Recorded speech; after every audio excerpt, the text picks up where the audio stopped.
नमस्कार मित्रों। आज एक बहुत बड़े कालखंड के बाद बहुत समय बाद मैं पुनः YouTube पर वीडियो लेकर हाजिर हूँ। अब ईश्वर ने चाहा तो रेगुलरिटी रहेगी। देखिए, इस समय देश में 3-4 बड़ी समस्याएं हैं जिन पे बड़े-बड़े इकोनॉमिस्ट हैं, उनका मंथन चल रहा है। ठीक है। और ये 4 बड़ी समस्याएं क्या हैं कि एक तो ग्रोथ में बहुत स्लो डाउन हो गया है। जो हमारी फाइनेंशियल ईयर 25 के लिए Q2 की ग्रोथ रेट है वो घट के 5.4% पे पहुंच गई है, जिसकी आशा थी कि वो 6.5% होगी।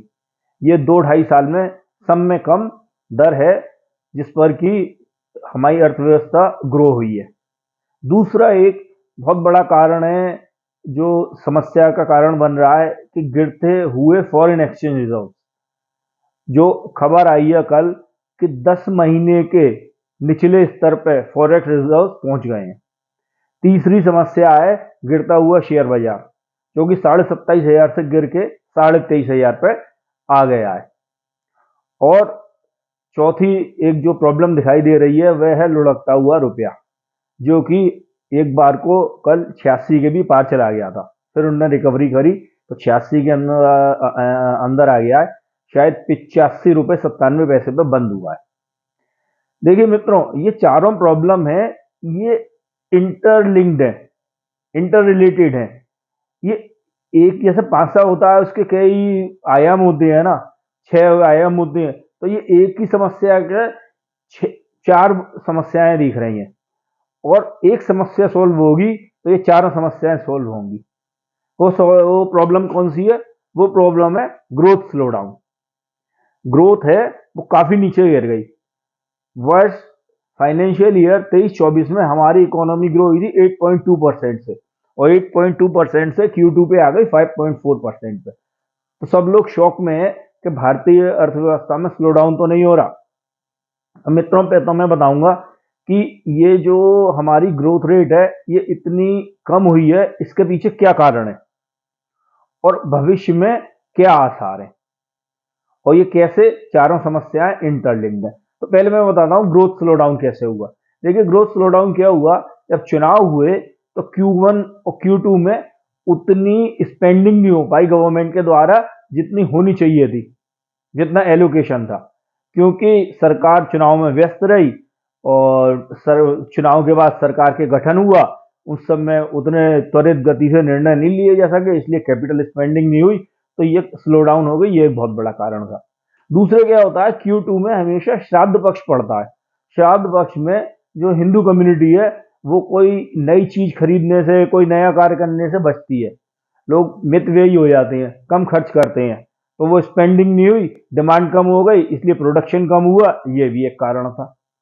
तीसरे क्या हुआ कि बरसात है, बरसात बहुत लंबे समय तक चली, सितंबर तक चली, तो उसने क्या करा, कंस्ट्रक्शन एक्टिविटी, ट्रांसपोर्ट एक्टिविटी, इसको बहुत हद तक अफेक्ट करा, और बिजली का उत्पादन कम हुआ। तो क्योंकि मौसम ठंडा हो गया, उतनी गर्मी नहीं रही, तो ये सब कारण थे। बिजली का उत्पादन भी कम होने से प्रोडक्शन जो 6 मूलभूत क्षेत्र होते हैं उनकी भी ग्रोथ रेट में कमी आ गई। तो ये सब कारण इकट्ठे हो गए। अब क्या है कि इन तीनों कारणों में से एक भी कारण आने वाले समय में नहीं रहेगा। देखिए, एक तो स्पेंडिंग क्या है, अब पटरी पे लौटेगी, क्योंकि गवर्नमेंट फॉर्मेशन हो गई है, जोर शोर से सरकार काम कर रही है। और जो Q1 Q2 में जो स्पेंडिंग नहीं हो पाई, अब सरकार का जोर रहेगा कि वो स्पेंडिंग भी हो। ठीक है। तो अब और ज्यादा स्पेंडिंग होगी जितनी नॉर्मली होती है, तो ग्रोथ रेट उससे पटरी पे लौटेगी। दूसरे क्या है, बरसात का भी वो नहीं है, नॉर्मल सीजन है। नवंबर की जो इंडस्ट्रियल ग्रोथ रेट आई है वो 5.2% आई है, 6 महीने के उच्चतम स्तर पे है। तो धीरे धीरे अर्थव्यवस्था रिकवर करेगी, कर ही रही है। तो और तीसरा जो कारण मैंने बताया कि बारिश का मौसम है था, वो समाप्त हो चुका है, और अब बढ़िया काम चलेगा, श्राद्ध पक्ष भी नहीं है। तो आने वाले समय में जो मेरा ख्याल है, अब धीरे धीरे ग्रोथ रेट पिकअप करेगी। एक कारण और है जिसके कारण कि बजट के बाद मुझे लगता है कि ग्रोथ रेट और अच्छी तेजी से रिकवर करेगी। मेरे हिसाब से फाइनेंशियल ईयर 26 के लिए कम से कम 7-7.5% ग्रोथ रेट पहुंच जाएगी। मिनिमम 7 रहेगी, 7.5 भी हो सकती है, 8 भी हो सकती है। उसके कारण क्या है कि अब जो बजट आएगा तो अगले साल के लिए कैपिटल स्पेंडिंग पर जोर रहेगा। पिछले कुछ समय से क्या था कि कोविड में फिस्कल डेफिसिट बहुत बढ़ गया था, तो उसको कम करने के चक्कर में कैपिटल आउटले जबकि बहुत ज्यादा करा है सरकार ने, बहुत बड़ा है, फिर भी उतना नहीं बढ़ा पा रही थी जितना चाहती थी। अब ये है कि हमारा फिस्कल डेफिसिट करीब 4.95 पे आ जाएगा इस बजट में, तो 4.5 पे लाना है तो इतनी बड़ी सिरदर्दी नहीं है, करीब 0.5% ज्यादा है। तो अब कैपिटल स्पेंड के लिए ज्यादा एल्बो रूम रहेगा, ज्यादा लेग रूम रहेगा, ज्यादा स्पेस रहेगी, सरकार चाहे तो कर सकती है और सरकार करेगी। तो इस प्रकार ग्रोथ रेट बढ़ेगी। अब ये शेयर बाजार क्यों गिरे हैं, इनका ग्रोथ रेट से क्या संबंध है? देखिए, जो शेयर के दाम होते हैं वो हमेशा कंपनी की अर्निंग्स के, ग्रोथ के और कैश फ्लो के गुलाम होते हैं। सब में इंपॉर्टेंट होती हैं अर्निंग्स, दूसरे नंबर ग्रोथ रेट, तीसरे नंबर कैश फ्लो। और जब अर्थव्यवस्था में धीमापन आता है तो कंपनी की अर्निंग्स में भी स्लो डाउन होता है। तो जैसे हमारा जो ये निफ्टी है, ये इंडेक्स है, इसका जब स्लो डाउन होता है ग्रोथ रेट में, अर्निंग्स में स्लो डाउन होता है, तो पी रेशियो बढ़ जाता है, प्राइस बढ़ जाता है। तो प्राइस बढ़ जाता है तो बाजार महंगे हो जाती हैं। एक तो ये कारण है कि जिसके कारण एफआईआई ने पैसा निकाला, और पैसा निकाला तो शेयर बाजार गिर गए। दूसरा क्या हुआ कि चाइना ने जब स्टिमुलस लाया तो चाइना का शेयर बाजार बहुत सस्ता था इंडिया के मुकाबले। जो चाइना में दो दूसरे संकट हैं वो किसी और वीडियो को मैं बताऊंगा, उसको कारण अलग है, पर इंडिया के मुकाबले देखो तो बहुत सस्ता था, आधे से भी ज्यादा सस्ता था पी रेशियो के टर्म्स में। तो क्या हुआ, एफआईएस मुड़ के वहां चले गए।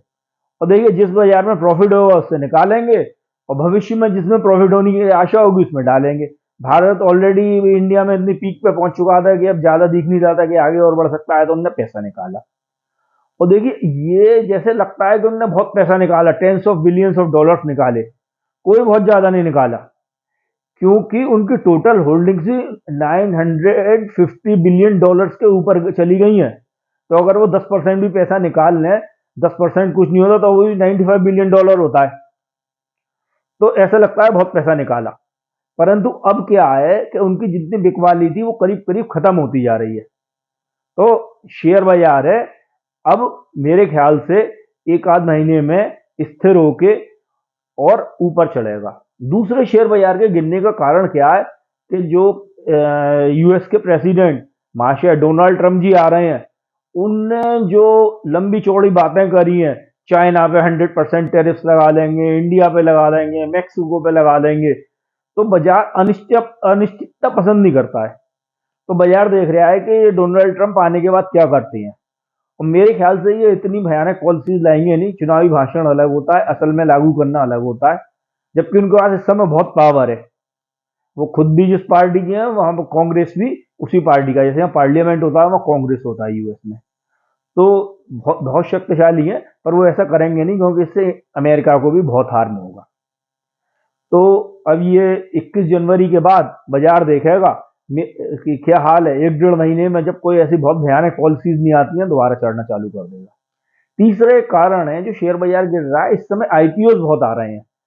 तो जो पैसे का प्रवाह है, एक तो क्या है कि एफआईआई ने पैसा निकाला, और डोमेस्टिक इंस्टीट्यूशनल इन्वेस्टर्स थे और रिटेल इन्वेस्टर्स थे, उन्होंने आईपीओ में पैसा लगाया, पैसे का प्रवाह उस तरफ मुड़ गया। 2025 में भी फाइनेंशियल 2025-26 और कैलेंडर ईयर 25 में भी बहुत ज्यादा आईपीओ आने हैं। तो एक ये रुकावट हो सकती है जो शेयर बाजार बढ़ने से रुके। परंतु मुझे पूर्ण आशा है कि अब शेयर बाजार बहुत तेजी से बढ़ेगा, क्योंकि एफआईआई का पैसा ये 21 जनवरी को डोनाल्ड ट्रंप जब गद्दी पे बैठ जाएंगे, उसके एक आध महीने बाद वापस बाजार में आना शुरू हो जाएगा। और परंतु जो हमारे डोमेस्टिक म्यूचुअल फंड्स हैं, उनमें अभी भी बहुत पैसा आ रहा है, और वो हर महीने बढ़ता जा रहा है। जब दोनों जगह से पैसा आएगा तो निश्चित ही शेयर बाजार बढ़ेगा। और ये चूंकि शेयर बाजार गिरा है, पैसा बाहर गया है, इसलिए क्या हुआ है कि रुपया गिर गया है। आरबीआई ने बहुत डिफेंड करा है, और इसीलिए फॉरेक्स रिजर्व गिर गया कि आरबीआई ने डॉलर्स बहुत ज्यादा बेची हैं कि रुपए बहुत तेजी से ना गिरे और बहुत ज्यादा वॉलेटिलिटी नहीं रहे, तो इसी के कारण फॉरेन एक्सचेंज रिजर्व घटी हैं। और अब जो नए गवर्नर आए हैं उनकी देखिए क्या पॉलिसी रहती है, मैं पर वो भी मेरे ख्याल से इतना ही डिफेंड करेंगे जितना पहले शक्तिकांता दास ने करा था। तो इसी के कारण रुपया गिरा, इसी कारण फॉरेन एक्सचेंज रिजर्व्स कम हुए हैं।